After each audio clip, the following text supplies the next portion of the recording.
So ఈ రోజు మనం జస్టిస్ మూవ్మెంట్ ఆఫ్ ఇండియా ఆధ్వర్యంలో గాంధీ హాస్పిటల్ ని ఇక్కడ ధర్నా చేస్తున్న డాక్టర్లకి సంఘీభాగంగా మనం రావడం జరిగింది. ఇక్కడ మన justice movement of India member Ailesh గారు ఇక్కడ ఉన్నారు.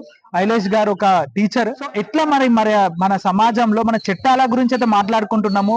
కఠినమైన చట్టాలు చేయాలి. ఇట్లాంటి మన రేప్స్ ని కానీ ఇట్లాంటి అత్యాచారాలు అటాక్స్ ని ఉమెన్ పైన జరగకుండా, వాయిలెన్స్ జరగకుండా నియంత్రించడానికి కఠినమైన చట్టాలు ప్రభుత్వం అమలు పరచాలని చెప్పుకుంటూ ఉన్నాము. అట్లాంటి అందరు డిమాండ్ చేస్తున్నారు. మరి అంతేకాకుండా సమాజంలో మన పేరెంట్స్ కానీ సమాజంలో ఉన్న మన మగవాళ్ళు కానీ ఇట్లా ఏ రకంగా వాళ్ళ మైండ్ సెట్ మారాలనే దాని మీద ఈ రోజు మన ఐలేష్ గారితో మనము తెలుసుకోవడం జరుగుతుంది. చెప్పండి ఐలేష్ గారు. నమస్తే అండి. మనము ఒక టీచర్గా చెప్పాలంటే ఇప్పుడు మనము స్కూల్లో సెక్స్ ఎడ్యుకేషన్ అట్లా ఎలాంటి మనం హెల్త్ ఎడ్యుకేషన్ ఇలా చెప్తున్నామో ఇలాంటి విషయాల మీద కూడా సబ్జెక్ట్ వైజ్గా లేకపోతే ఒక చాప్టర్ వైజ్గా ప్రతి క్లాస్కు ఒక చాప్టర్ వైజ్గా అవేర్నెస్ ప్రోగ్రామ్ లెక్క వాళ్ళకి ఒక ఇలాంటి ఇష్యూలు అయినప్పుడు స్కూల్స్ కూడా ఇన్వాల్వ్ అయ్యి వాళ్ళ విద్యార్థులతోటి ప్రొటెస్ట్ చేయించుకుంటూ వాళ్ళను జనాలలో తీసుకెళ్ళినప్పుడే వాళ్ళకు కూడా what is wrong what is correct అనేది వాళ్ళకి తెలుస్తుంది. కాబట్టి ఏంటంటే ఇక్కడ విద్యార్థులను ఏం చేస్తారంటే 4 గదుల మధ్యలోనే బంధించి ఆ పుస్తకాల్లో రాసినవి మాత్రమే చెప్పుకుంటూ వెళ్తారు. అలా కాకుండా సమాజంలో చూపించుకుంటూ వాళ్ళకి ఎడ్యుకేట్ చేసినప్పుడు వాళ్ళకు కరెక్ట్ సరైన రీతిలో వాళ్ళకి అర్థమవుతుంది. ఇలాంటి సిచ్యువేషన్లో ఎందుకండి ప్రభుత్వాలు స్కూల్స్లే కానీ ప్రైవేట్ స్కూల్స్ కానీ ప్రభుత్వ స్కూల్స్ కానీ వాళ్ళు ఎందుకు తీసుకెళ్లారు? పిల్లల్ని చెప్పాలి, ఇలా జరుగుతుంది, మనం ఇలాంటి పనులు మనం చేయకూడదు. విద్యార్థి వ్యవస్థలోనే విద్యార్థి స్కూల్స్ ఆ లెవెల్లోనే వాళ్ళకి అవేర్నెస్ తెప్పిస్తే ఇలాంటి అరాచకాలు కానీ వాళ్ళు ఇప్పుడు మిగతా వాళ్ళు చెప్పినట్టుగా మొక్కై వంగని మానయ్య వంగున అనే సామెతను ఇక స్కూల్ లెవెల్లోనే మనము కరెక్ట్ వాళ్ళని ప్రజెంట్ చేసి వాళ్ళకు సరైన రీతిలో వాళ్ళకు బోధించగలిగితే మనము తప్పనిసరిగా ప్రతి పౌరుని బాధ్యతారహితంగా మన భారతదేశంలో నిలబెట్టవచ్చు.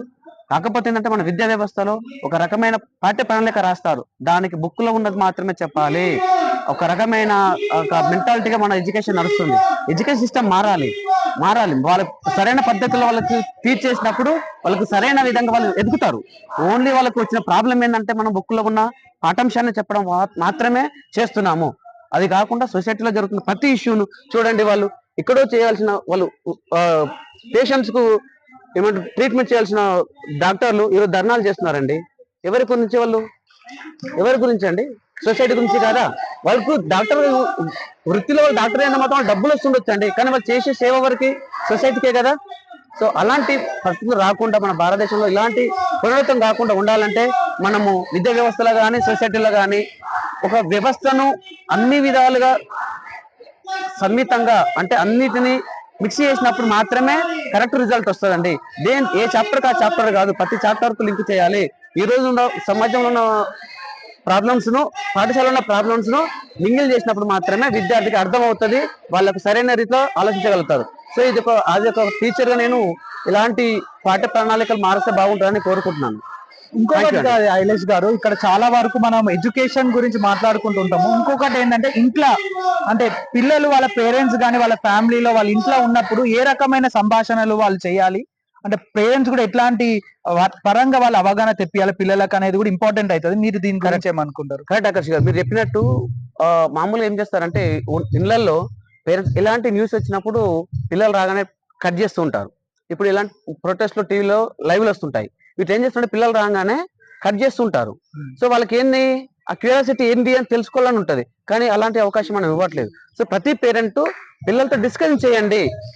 ఏంది ఒకటే అండి, ఇప్పుడు మనము మనలా బతకాలంటే ఎలా ఉండాలి, ఒక వ్యక్తికి ఎలా విలువలు ఇచ్చుకోవాలి, ఆడ మొగ ఎలా ఉండాలి, ఆడ మొగకి ఎంత విలువలు వేయాలి, ఆడ మొగలకి ఇద్దరికి సమాన విలువలు ఎలా మనము పాటించగలగాలి, మన చెల్లెకి ఎలా చేస్తాము, మన అక్కకి ఎలా చేస్తాము, పక్కన ఇంటి వాళ్ళకు కూడా అలాంటి సంభాషణ జరిగినప్పుడు అలా మనము మెదిలినప్పుడు పిల్లల్ని అలా మనం ట్రైన్ చేసినప్పుడు పిల్లలు కూడా సొసైటీ పట్ల సమాజం పట్ల సరైన రీతిలో నడుచుకోవడానికి వాళ్ళకి అవకాశం ఉంటుంది. మనం ఏం చేస్తామంటే ఏదైనా టీవీలో ఒక వస్తుంది, ఏదో మూవీలో ఒకటి వస్తుంటది సీన్, అది వచ్చినప్పుడు ఏం చేస్తాము మ్యూట్ చేసేస్తారు, లేదంటే దాన్ని చేస్తారు. అది సెన్సార్ కానప్పుడు ఎందుకు మ్యూట్ చేయాలా?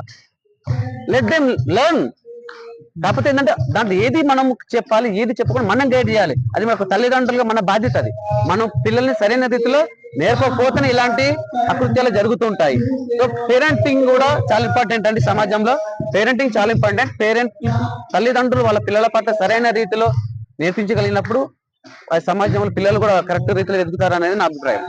ఓకే, ఇప్పటిదాకా ఐలేష్ గారు మాట్లాడినట్టుగా మన సమాజంలో నిజంగా ఇట్లాంటి వాటిని ఇంకా అరికట్టాలంటే హోలిస్టిక్ గా అన్ని విధాలుగా మనము ప్రయత్నించాలి.